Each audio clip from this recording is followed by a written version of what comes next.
So, who can we believe in now? And not your government or the politicians, not the media or the internet. You can't even believe in your school's football team, it seems like. Gator fans want to run Billy Napier out of town after losing to an unranked 18-point underdog USF. Good or bad? Well, let's get your thoughts tonight. Coming up in just a minute, Shane Matthews joins the program. He had a hot show this morning on Pot Up with Matthews. Lots of people angry. I get it. But perhaps cooler heads may prevail, and he may be fired. I don't know. Maybe he should. We'll debate that tonight. Where do you stand? Are you done with Billy Napier? Do you think he should still have a chance? There are many stories about coaches being given up on and things happening, but it was ugly, it was painful, and I get it. It's a question of if we listed down the reasons why he should be fired and the reasons why he shouldn't be fired and make a logical decision, what would it look like? What do you think about it? Come join the program tonight. Tell us your thoughts. This is going to be a difficult time, maybe a good time. You never know. Stand by. The Buddy Martin Show is next. Yes, it's time again for Buddy Martin. Call him up and tell him what you're thinking. But be kind because he's doing the best he can. Better, stronger, faster. Mama says that alligators are ornery because they got all them teeth but no toothbrush. Hey, what if the voice calls while you're gone? Take a message. Bye. You ready, champ? I'm ready for this my whole life. I'm incapable of small talk. But that's why you love me, right? Kind of intimidating to be in the presence of so many great athletes.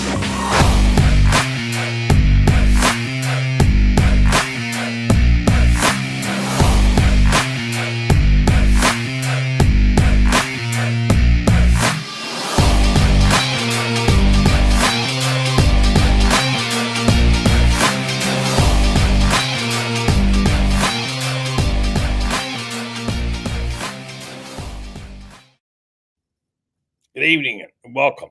Let's just go ahead and get this out there right now because this is what we're going to talk about at some point. Billy Napier is under contract until January 31st, 2029. Florida will owe 85% of Napier's contract. You can do the math. Should have decided to terminate Billy.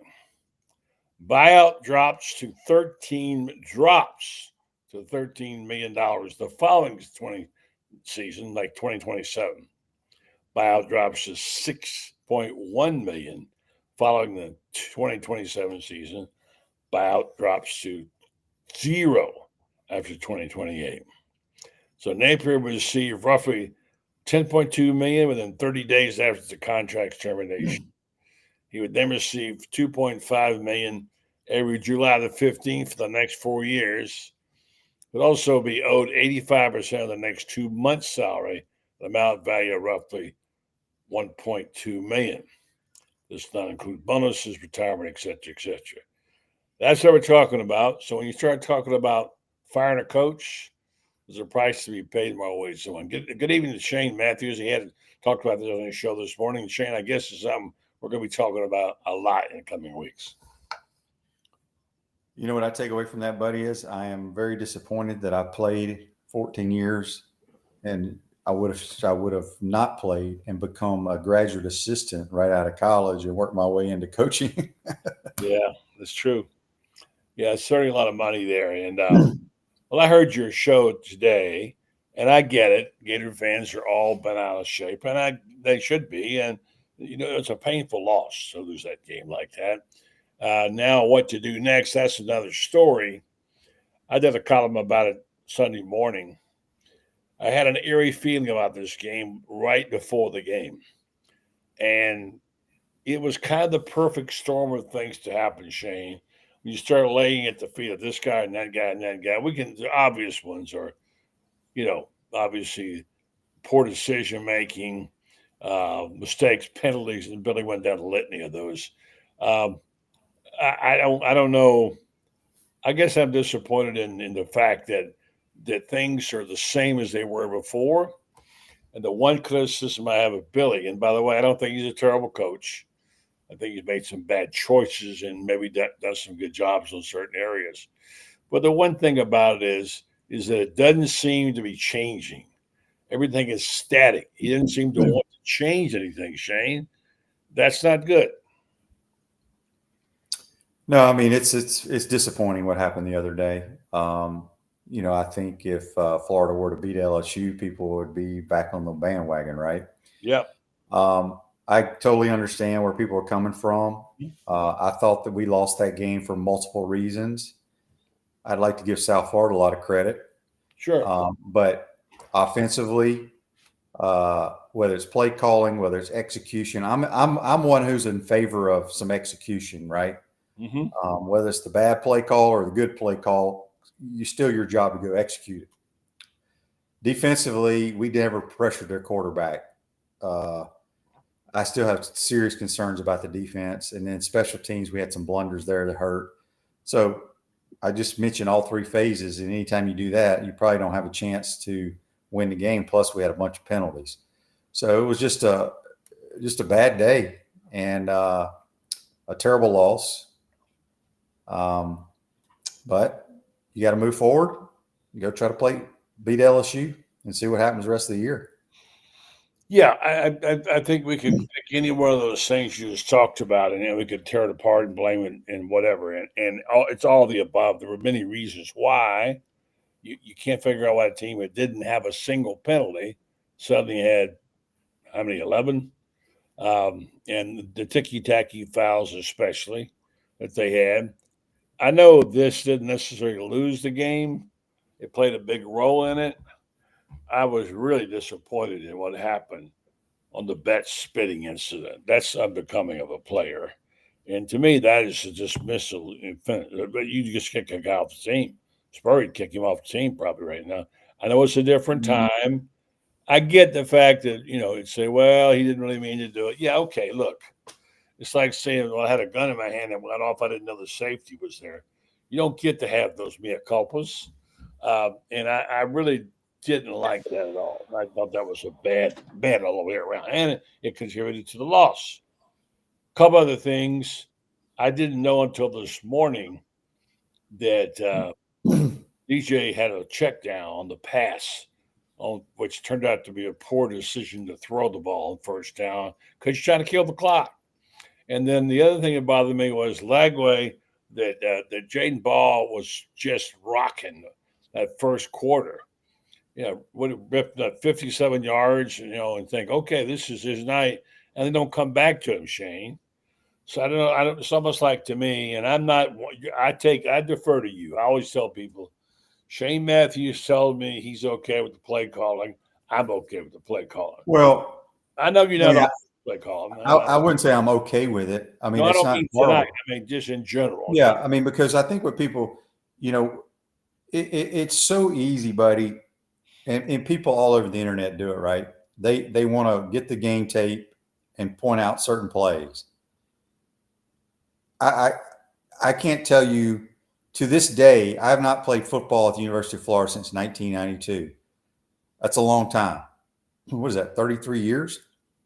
Yeah. I still have issues that I go back and I say, man, I wish I would have done this in that game, or I wish I would have done that. Coaches and players are the same way. If it would be so much easier if we could sit there and rewind the play 12 times going, well, look what they're in here. We should do this. We should do that. Right? Because it's after the fact. We had some good plays called, some good designs. We've had some bad plays called. That happens. I would just come from the I can't even think of a word to use here. I come from, I don't care what's called, do your job and go execute it. Mm-hmm. Does that mean if you think the players don't know if it's a good play or bad play call because we don't even know what the defense is going to be. But I know what fans are talking about. I'm not defending Billy. This goes for any football coach in America. Mm-hmm. Everybody's going to second guess play calling. And I mean, I sit here and watch the NFL yesterday and today, and I mean, I could sit here and tell you that they just went for on 4th and 3 for the Bears. I guarantee you they wish they wouldn't have gone for it because they didn't convert it. So I don't have the answer. I just try to be someone. I mean, I don't know, buddy. I think this team is. I still had concerns all summer long. I was very excited about it because of the talent. But everybody in the country has talent now, especially in the SEC. Our talent is no better than anybody else's. But I had my concerns the way we won the LSU and the Ole Miss game last year.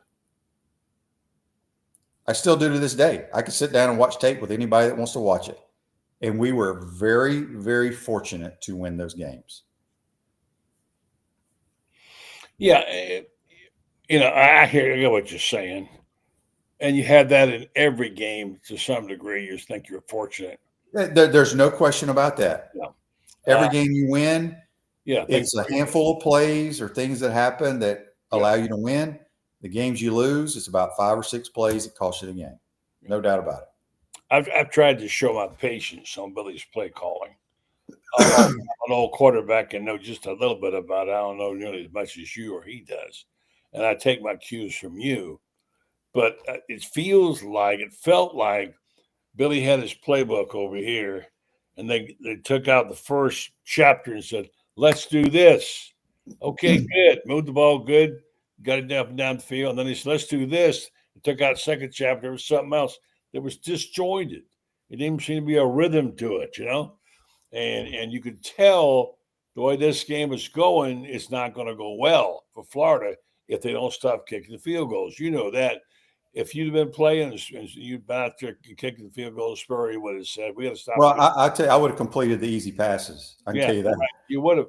You can't get in a rhythm offensively if you don't convert and throw completions. Right. And that's the problem. People want to know why we run the ball up the middle. Well, when we run it up the middle and Jaden Ball busts one for 15 yards, it's a great play call. Yeah. When the right tackle or right guard let the 3 technique come clean and he gets hit in the backfield for a -2, may not be a bad play call. It was bad execution. But I totally get what people are talking about. I totally understand that. But again, execution is the key word of the night.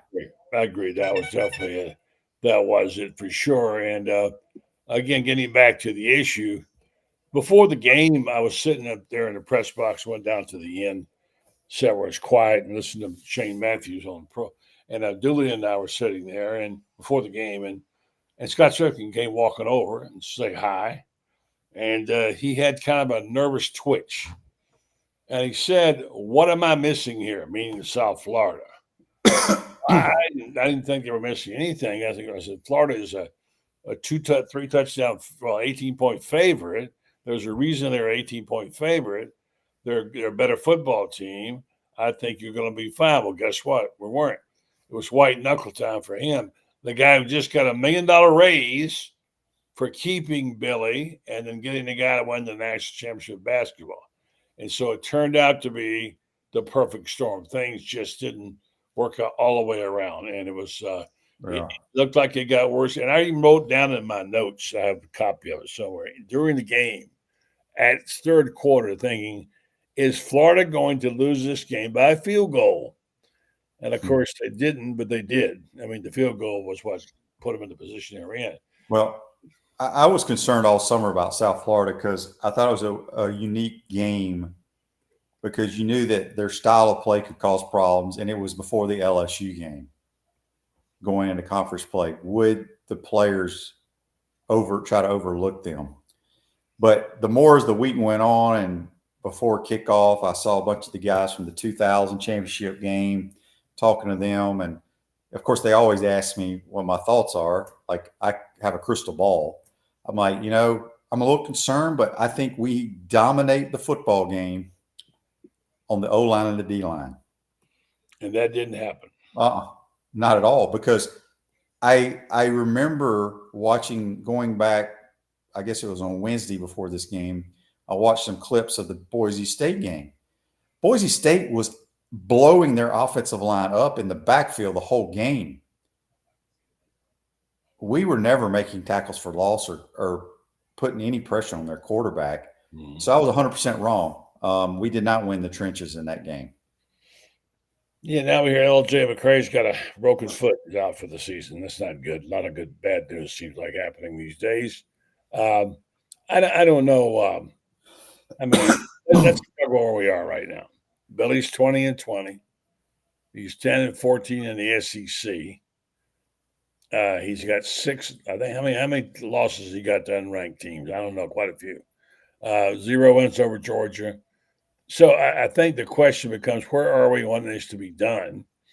And, you hear fire Billy, foul Billy, and I get it. I talked to a coach today, a coach with Urban, not Urban, and I asked him his opinion of the game. He said it was pitiful. And I said, what's the problem? He says, Florida is firing too many coaches. And sooner or later it gets to be known as a job that's that way. It's transient. And so now you can say, I want to fire Billy. I'm mad. But be careful what you ask for. Because, all right, who's out there? I'm sure they can hire somebody, hire Golish or whatever. But the bottom line is you just keep throwing coaches away. And it seems to be the same old all the time. And so what to do now? You got the payoff. You probably lose your quarterback if you fire Billy. What's the right thing to do? Well, that I don't know, but with the portal, there's plenty of opportunities. I mean, I'm not just saying the quarterback position, but let's use it because everybody wants to talk about the quarterback position. But think about all the portal transfers around America in college football. You could go find players in today's world. I don't know what the answer is. My concern is who is going to be out there available if it were to happen. This is way over my pay grade. I don't know how that, the money it's a large sum. But I also talk about this all the time, buddy. If it were to happen, it better be a guaranteed Hall of Fame type coach. Who is that person?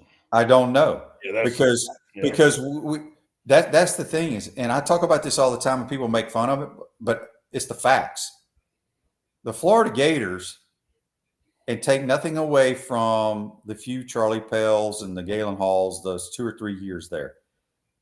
The 2 coaches that have gotten it done don't just fall off trees, Spurrier and Urban. I talk about it at Alabama. There's 3 at Alabama. There's 3 from Georgia. You can do it from every school, but they're Hall of Famers. There's a difference. And I don't know who that person is. Remember this too, Shane. If you knew the whole story on the inside, I don't know it all. But they ran Urban off. They didn't want him back, actually. Right. But Urban is still a Hall of Fame coach. Oh, I know. And then that Steve got discouraged after a while. He got discouraged and nobody seemed to care. And he won. And so he took the money and left, which he hadn't done it now. So at some point, you want to get your coach and stick with him and make your decision. You can't keep having throwaway coaches. Now, I don't know. I don't know which I'd pick first. I think there's a bit of arrogance with Billy, although that's not a word that usually fits him, because he's not, and you said this, he's not going to change. He's not going to quit calling plays. He's not giving it up because he thinks he's Nick Saban and Steve Spurrier and current play caller. Well, let me just stop right there. I'm not contradicting anything here, but it's the middle of the season. Who in the world can call plays? And here's the thing. If we had great play callers on our staff right now, don't you think they would have been hired by another coach? I'm with you. Yeah, that's where and again, great play callers are just like these damn Hall of Fame coaches. It takes a certain type of thought process to call in plays and be a damn good one at it. If that was the case, everybody in America would have one. Yeah. All right, so I'm going to ask for a thumbs up or a thumbs down right now on Billy from you right now. Well, No, right now. I'm thumbs up because it's the middle of the season. There's not a damn thing that can be done. I'm with you. I hear you. I'm just saying. Now, so there must be some reasons you don't want to fire him. Can you tell me some of those reasons? Well, I don't think firing a coach after 2 games is going to do any good. I don't think we have anybody. I mean, you can name somebody being an interim, but it's not going to be any different. Because again, if we had somebody that was this Steve Spurrier play caller or Lane Kiffin play caller or whoever, they wouldn't be an assistant on our staff right now. Somebody, Ohio State would have hired them or whoever. And maybe I'm got the bad thought process, but no, you're right. You got it. I've been in too many damn meetings and buildings in football my entire life. I know how it operates. Yeah. And again, it's just like I go back to last year. Should he have hired an offensive coordinator? Maybe, maybe not. But nobody came up with any names. But he didn't. He kind of faked it, give us a head fake and said he was doing it. He didn't change anything. Let me just set the well, again, I am still not real happy with our defense, buddy. I hear you. There's several things to talk about there, but here's the thing. They're breathing down the neck. They got they're like I said in my column, people lighting the candle in the wind for them going to Baton Rouge. They could get beat by 50 points. So they go to number 3 to LSU. We know the schedule. The schedule that we thought was tough just got tougher. Then they go to Miami, number 5, right? The following week to Miami. Then they're off. Then they play Texas at home, number 7, and then they got Texas A&M 19 out there. I mean, and then you take teams like Mississippi State, which you thought you had a W on. They have a hell of a comeback and win that game. They're better. So there's just no easy out anywhere, Shane. Nope, it is what it is. Embrace the schedule. I think it's a great schedule. We thought it was going to be a fun schedule. Everybody's kind of giving up on the season now. But look, who knows what happened in Baton Rouge? I think LSU's very, very good. I think their quarterback is outstanding. Supposedly they're better on defense. So, we'll see. But again, if you were to fire Billy Napier, I honestly, and maybe Franz knows, I don't know who I would put in charge of the team. I would assume they'd put Billy Gonzalez because he's been here longer than anybody else, but I don't know. I have no idea. Franz Beard, up or down on Billy right now? Up or down? Well, right now I say it's 2 games into the season. You got 10 games left. No, up there or isn't. down? There isn't. No. Well, let me say something first, buddy. You got 10 games left. You can win. It's possible to win every one of them because there isn't a team on that schedule that Florida's incapable of beating. By the same token, there's not a team on that schedule Florida's not very capable of losing to. So you're kind of in a dilemma, and you don't fire the coach after 2 ball games. So it's over, it's just up for you. I'd have to say up right now. Okay. I am too. I believe that that people rush to judgment. We've had 4 football coaches. This is the 5th football coach we've had since 2011. Okay. Way too many. That's a revolving door. And if you fire this one, who are you going to get? And that's the question. There's a lot of reasons why. I'll tell you who I'd get if they did fire him for next year. Jimbo Fisher in a heartbeat. No, I would never take him here. Why not? Well, I mean, won a national championship. He's put 5 quarterbacks in the NFL. I wouldn't be the favorite of it, but anyway, bottom line is, we haven't come up with a name really that everybody's sold on, and I think that Tim Blackburn has a question here: if Spurrier Meyer was coaching this year's team, would we have found a way to win the games, Shane, on Saturday?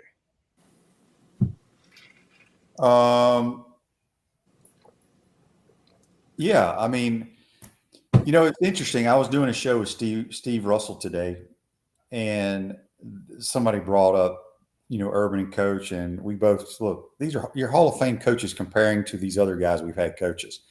The difference too is I don't give a damn about the blue chip points or whatever all that stuff is called. The ratings of your players on your team. Yeah. My eyes tell me that the Urban teams and the 12 Steve Spurrier teams had better players than we've had in the last 10 or 15 years. And the facts that back that up is you go and look at how many guys play professionally out of all those teams. So I don't know where I'm going with this, but well, the question was, if Spurrier or Meyer coaching, would they won the game? Yeah, they would have won that game. All right. First of all, here's what I would like to say, because Spurrier's quarterbacks would have made all those easy throws because they're fundamentally sound. Okay. Franz? I gotta say, I was thinking about writing on a column. People wear those bracelets that say WWJD. Well, WWUD, what would Urban do? Well, Urban wouldn't be in this predicament to begin with. WWSD, what would Steve do? He wouldn't be in this predicament to start with either. You got to go back to Charlie Pell. What would Charlie Pell do? He'd be spitting nails right now and threatening people with a fate worse than death and getting results out of it. Billy Napier is a nice guy, and that might be the problem right there. Football games are won, and Shane, this is the truth. Football teams are won by a handful of Boy Scouts, and the rest are borderline psychopath. Very true. You played with Tony Rowell, and I remember watching Tony Rowell grab people's face mask in the huddle and say, "You better block, or you're going to deal with me."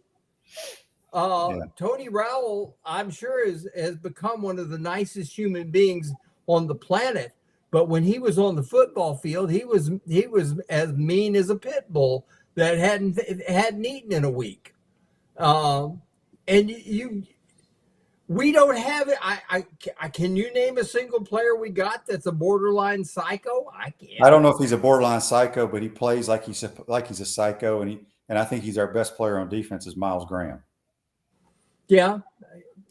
Well, let's talk about. Let me just take a quick break, and let's talk about who did play well. And I heard Billy use this phrase too much today. There's a lot of good on the tape. We know there's a lot of good on the tape, Billy. That's not the point. Didn't win the game, etc. Let me just take it for a minute. Meldon Law Monday. I want to tell folks about Meldon Law, why they're such good people. They're good Gators. They've been practicing law for a long time. They have lots of places to serve you from, including Ocala, Gainesville, Williston, Lake City, and now somewhere south down around Boca Raton, Miami, spanning all the time. They're down up to 50 lawyers. They're also very committed to the Gators. They do a lot of great things. They do projects.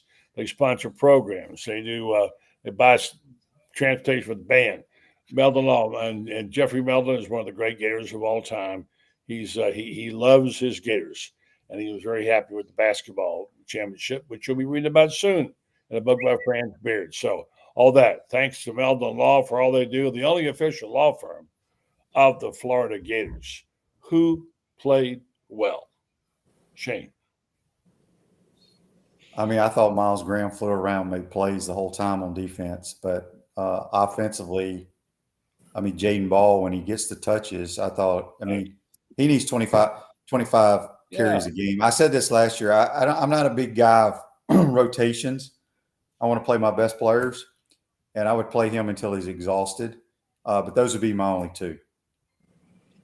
France? I thought guys that played well. I thought Jaden Ball played well. I thought VB3 played well. I thought that punt return he had was a case of a kid saying, "Screw the fair catch. I'm gonna take this. I'm gonna do what I can," and he literally jump started the team, at least for momentarily. Miles Graham played extremely well. Bryce Thornton played well. Bryce Thornton had a couple of really nice pass breakups that when we needed them. Yeah. And right now I'll tell you somebody else played well. Cormani McLean played well. Those are the only guys I can think of right there. Cormani McLean did play well, and I was happy to see him playing well. Yeah. The disappointing things among them were the fact that the offensive line got whipped. And there were several plays called, and Shane, you mentioned one of them, where somehow or another the wide receiver wound up blocking the 3-tech. I know exactly what happened on that play. There's a blitz. Because this is the kind of stuff that drives me insane, these Twitter people that don't know football. Mm-hmm. No coaching staff would ask a 175-pound guy block a 300-pounder. No, of course not. What happened was it was supposed to be a double team. It's a zone play to the right, or old school hitting the 4-hole, Jaden Ball or whoever the tailback was. We're doubling, I think it was the 3 technique up to the backer. Well, the right guard and I think the tackle just basically didn't touch the 3 technique. He split them both. And on the motion, I'm not sure if DJ snapped it too soon or what. I do not know that. But as soon as Trey goes in motion, passes the quarterback, boom, there's the 3 technique.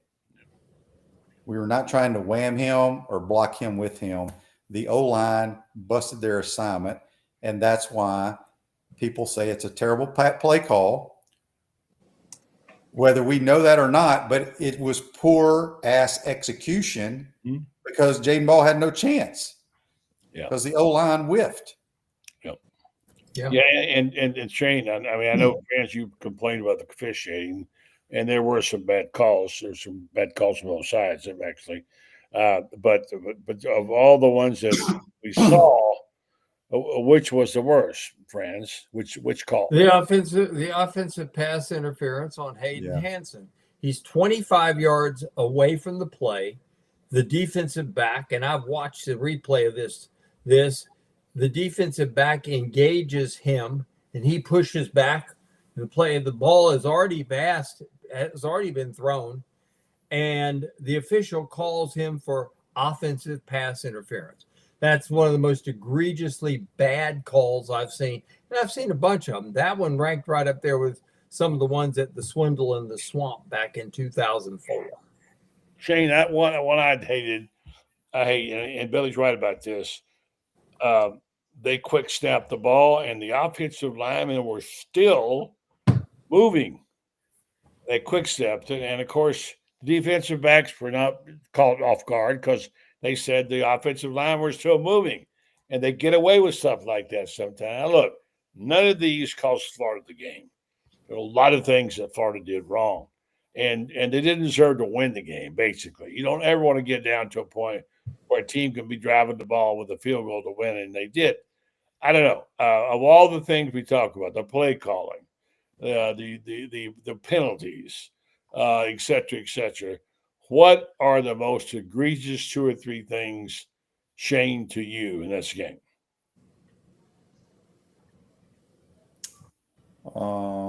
Offensive line play?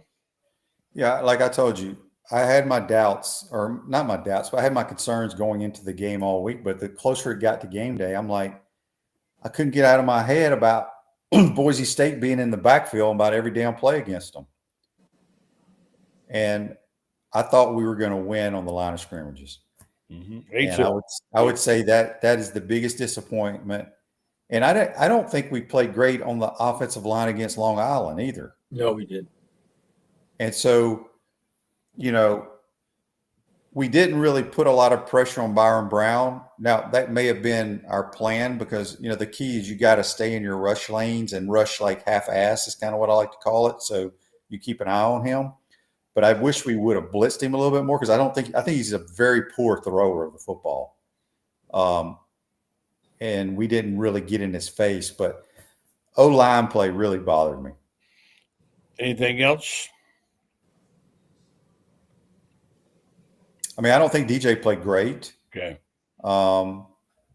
His lower body, I don't know if it's his calf or what, but his his feet they're never set when he throws. I think the only time he took a quick drop, hitched, and let it go was on the throw that Vernell dropped. And it was a good throw, good, accurate throw. But his feet were good there. A lot of the other throws, his feet were all over the place. He was falling backwards like Larry Bird shooting a jump shot on the one down on the goal line. They just got to get that cleaned up. All right, Franz, the most egregious. Which ones bother you the most? What things? Tony Livingston dropping a touchdown pass. Mm-hmm. He drops them in practice all the time, and I know that from people who know. And you can't be out there. Play guys who can catch it. He drops passes all the time in practice, and I know that from talking to several people. And they throw him the ball at the goal line. He catches that ball. Who knows? If Florida scores a touchdown early on those first couple drives, I think it's game over. But you can't just keep missing opportunities like that. We're still shuffling in 4 guards, and you need 2 that can play, and we're running 4 of them in there, and it seems to me like we can't decide if we've got 2 that can play because we're playing 4 of them. We don't have a right tackle. Bryce Lovett might be the answer at guard, but he sure isn't the answer at right tackle. Everybody said he was going to be the answer. He's not, obviously. Well, I say he might be the answer at right guard, but he certainly isn't certainly at right tackle.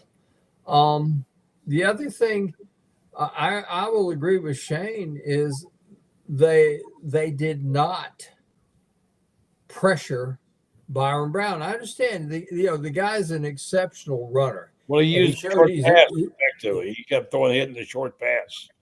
That was one thing that they used. But just the same, buddy, when they pressured him, he made bad throws, and they didn't pressure him enough. He had, I would dare say, he had at least 6 or 7 times back there when he's throwing, when he could have ordered a sandwich and a beer, and they could have delivered it before anything close to pressure got close to him. But when we put pressure on him, he didn't throw well. Kevin Brockway, good evening. You agree with that? 1 sack in 2 games. It's not just about pressure. It's about getting the quarterback on the ground, creating negative plays. I mean, Billy hyped up this edge room. I'm not seeing it. I know LJ McCray, unfortunately, he breaks his leg, so he's done. But you got to affect the quarterback in that way. That kind of keyed that run at the end of last season. You got to get him on the ground. Pressuring isn't good enough in my book. And maybe not having Caleb Banks, that might be hurting a little bit. But Nussmeier's a more stationary quarterback, and that's got to be the emphasis. Part of the emphasis is to really get after him and make him uncomfortable and get him on the ground a few times. Let's talk about more of the bulls in the china shop with elephants in a room. I'm still not satisfied about this. The whole spitting incident with Betts. Now, there's some things that to me are just egregious enough to say you sit for a while. At the very least, I would like to see Billy say he's going to suspend this guy for 3 games or whatever. I don't even know what the rule is now, Shane, on whether or not when a guy gets ejected, whether he can come back and start the next week or not. But what bothers me is you don't like things like you certainly don't like bad play calls. You don't like penalties. You don't like drop passes. You don't like missed tackles. But the one thing that is really unforgivable is conduct unbecoming a Florida Gator. And Betts certainly did that to me. He spit in that guy's face. To me, that is a firing offense, Kevin. You're laughing. I'm laughing because this is a school that produced Aaron Hernandez. I mean, buddy, it is what it is. I mean, look, I'm telling you, heat of the moment. I don't think it's right. You know what I mean? It obviously came in an opportune time it cost, but it is football. It's a heat of a moment situation. And look, it happened before. It happened, I pointed out in my column, happened 2 years ago with obviously Jamari Lyons. And I mean, what were the repercussions? I mean, obviously he broke his foot. Now he's back. He's starting and stuff. Yeah, I know. So I mean, if you're a talented enough player, Brendan Beck just apologized. By the way, he posted something. I don't know if you saw that's on Instagram and so forth and everything. I didn't get it. And conduct becoming a floor Gator, buddy, this is football and happens all over the country. Okay, it's not football enough. Florida Gators don't have any I know what better football conduct looks players like. than anyone Okay, else in the country. I know what football looks like. I've seen a few games. Okay, I'm telling Here's you, what I would do. It's reprehensible. You know what I'd do? What? I'd take about 15, 20 grand out of his NIL. Oh, that too. And the point is, if a guy walks up to that guy and they're going to kick him in the head, is that okay? I mean, there's certain things you don't do. You don't spit in a man's face. And that is not enough penalty in my mind for this guy. So why isn't Jamari Lyons off the team? I don't care about Jamari Lyons. He did the same thing, buddy. He spit on somebody. Okay. And then he let him back on the team. Bring And up 35 incidents to others. I mean, what happened in the heat of the battle, which probably cost his team the game. Okay. Probably cost him the game. Okay? It's a little different. And to me, Franz, it was not enough penalty. Well, we don't know what the penalty is going to be. You heard I don't think he should play in this. I don't think he should play at least in this next game. However many games they decide to suspend him, that's up to But if he doesn't get at least a 1-game suspension, I'd be really disappointed in the process here.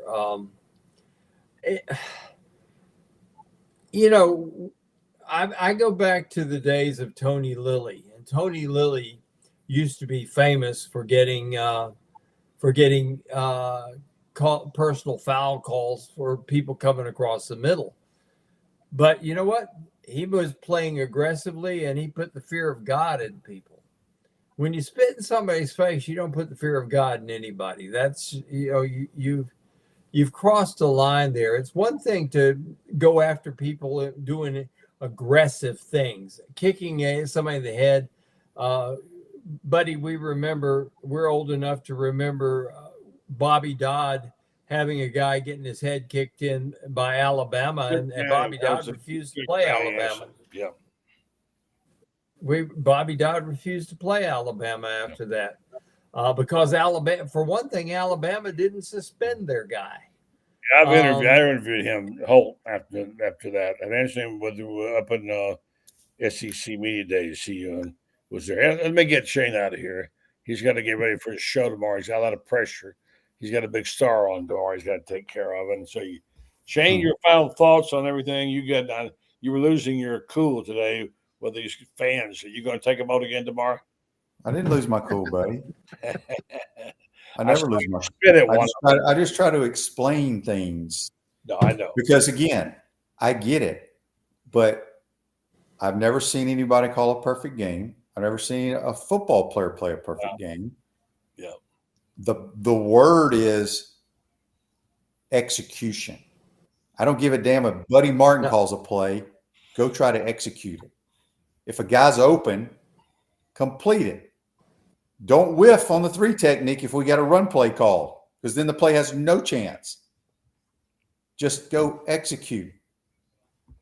I love John McKay's line on that one. He was asking. I'm all for it. He said, I think you ought to kill them all. Execute. Guys, before Shane goes, I covered the Redskins in Lombardi's last year as a head coach. And you know how many plays he had? You know how many pages he had in his playbook? Anybody have a guess? Probably 3. 6. 12 pages. Taylor, right? And the whole key is $1, whatever. The whole key is what Shane just said. He said it doesn't matter how many plays you have, is you got to execute the ones you do.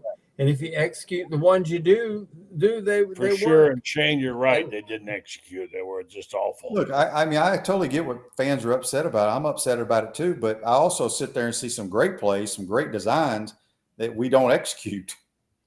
That's frustrating for me from a guy who loves X's and O's. But like the person that, we talked about it earlier that was circulating all over Twitter. I can't tell you how many people sent me that on Sunday. I can't believe Billy's coaching this and calling this play.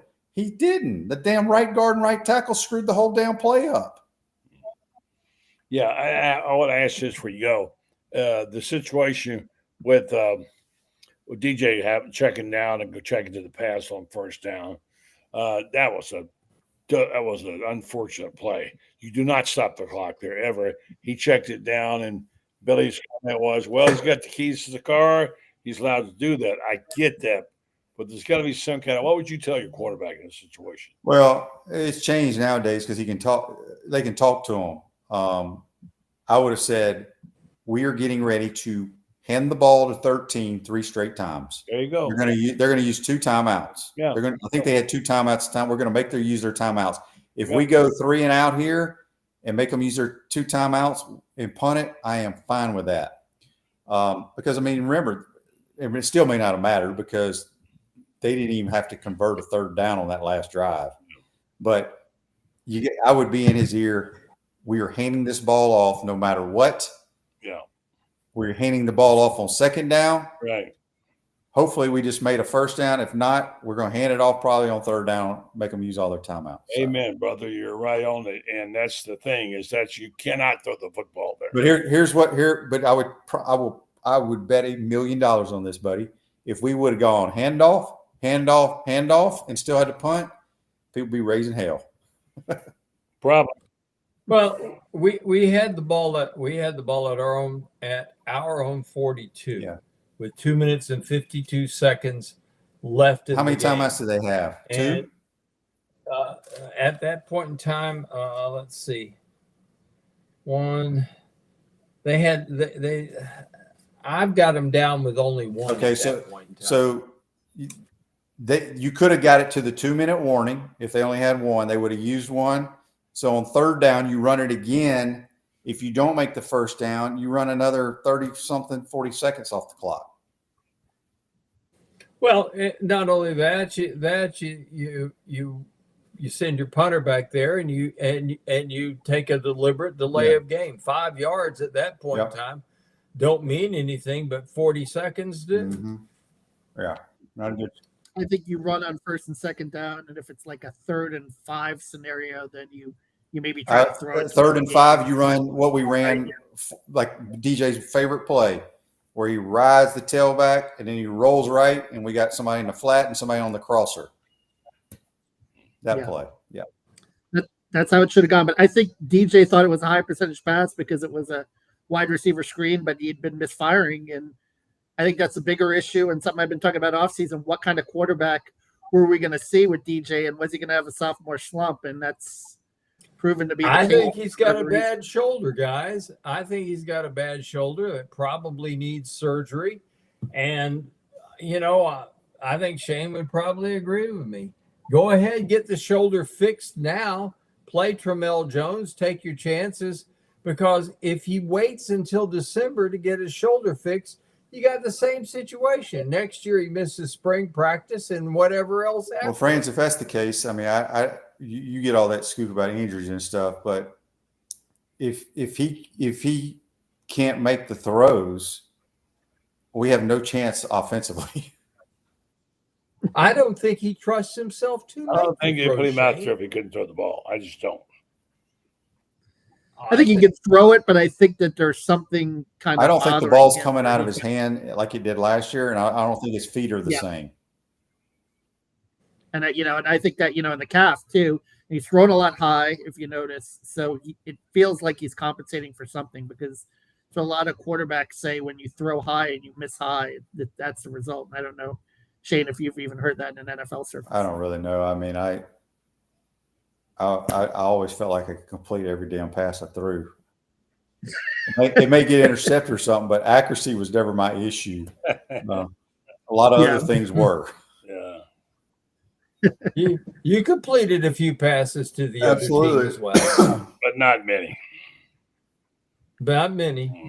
All right, Shane. You know? Thank you, buddy. Appreciate it. All right, guys. Y'all have a good night. Good night. Hey, All right, tell Gator Nation, just like Sunday, the sun will come up tomorrow. Yeah, right. Gainesville. Hey, by the way, as long as Kevin's here, we were all saying up or down on Billy right now. If you said fire him or keep him today, right now, what do you think? Well, Shane says in, Shane and Franz says in. What did I was about to forget? What?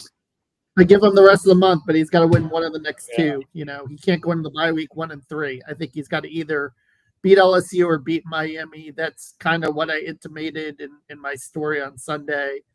Is that you know, but that's a lot of pressure to try to win one of two top 10 ranked teams on the road, and we don't know for sure if LSU and Miami are going to end up being top 10 teams. But right now they both look pretty good. Yeah. All right, what's next, guys? What's next, Shane? What's next, Franz? Well, what's next is beating LSU, and LSU. I think of the two two games, I think LSU is the more beatable team. They struggled to move the ball on lousy Tech, and lousy Tech's not a good football team. Their defense has looked good the last two games. And is it a case of their defense is that good, or they faced two bad offenses? Clemson's off. Cade Klubnik in the game against LSU.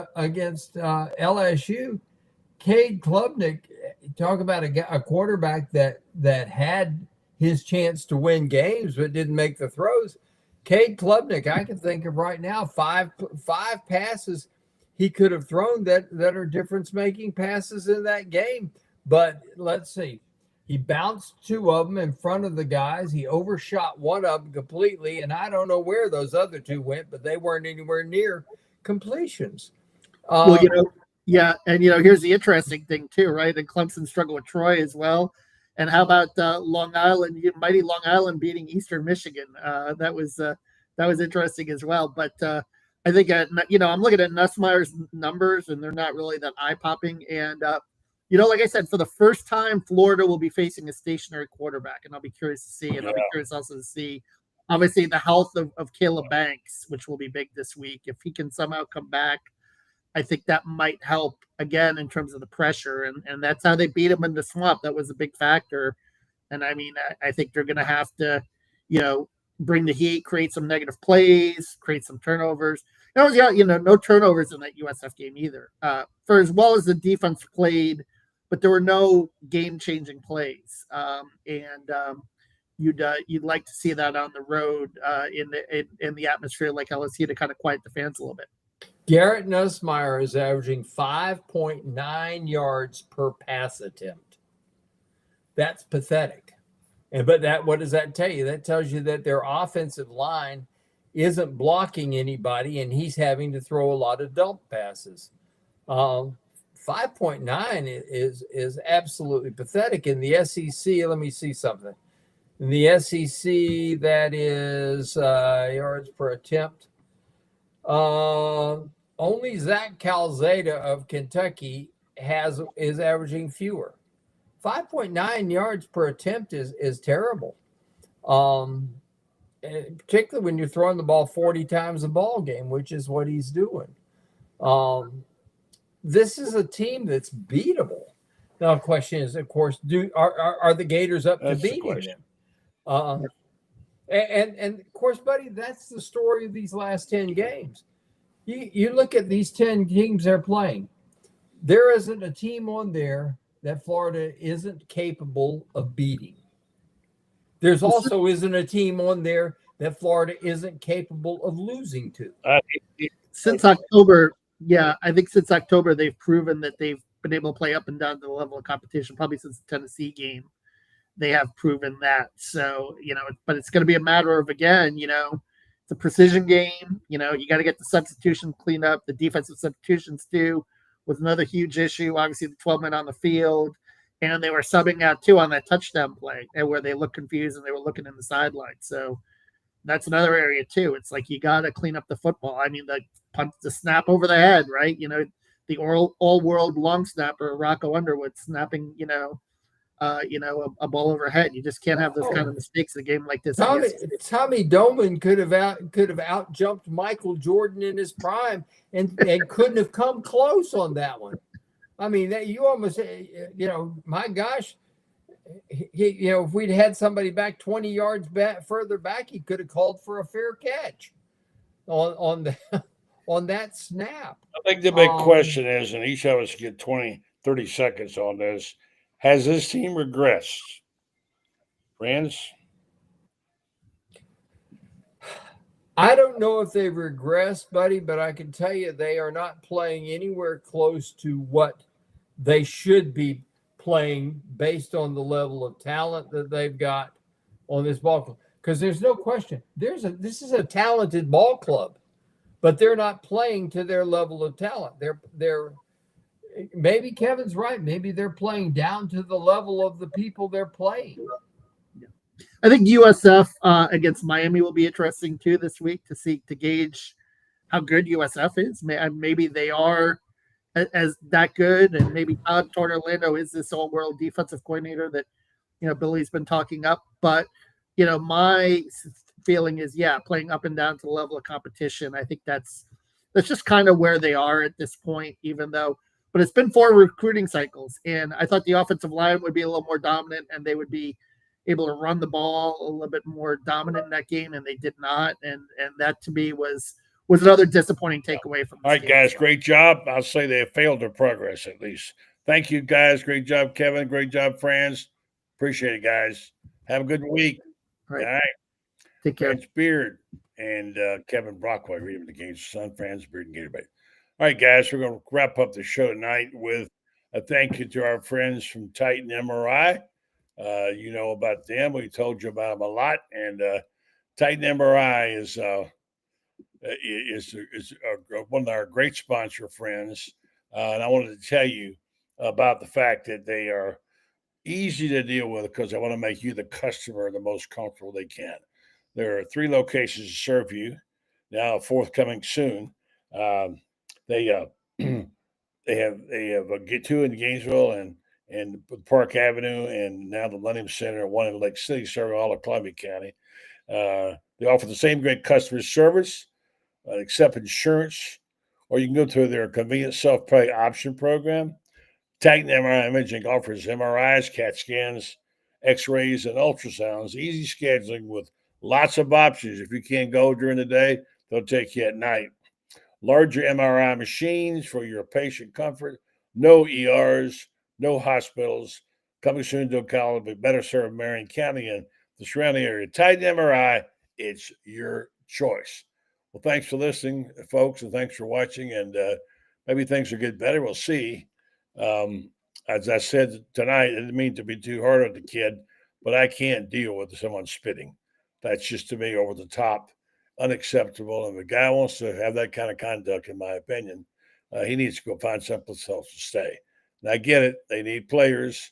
Maybe Shane's got the right idea. Maybe what you do is you dock him. He didn't get the cash he got on an NIL deal, whatever. But it's not a good look. In addition to losing the game, you lose a ton of credibility, and that's not a good thing.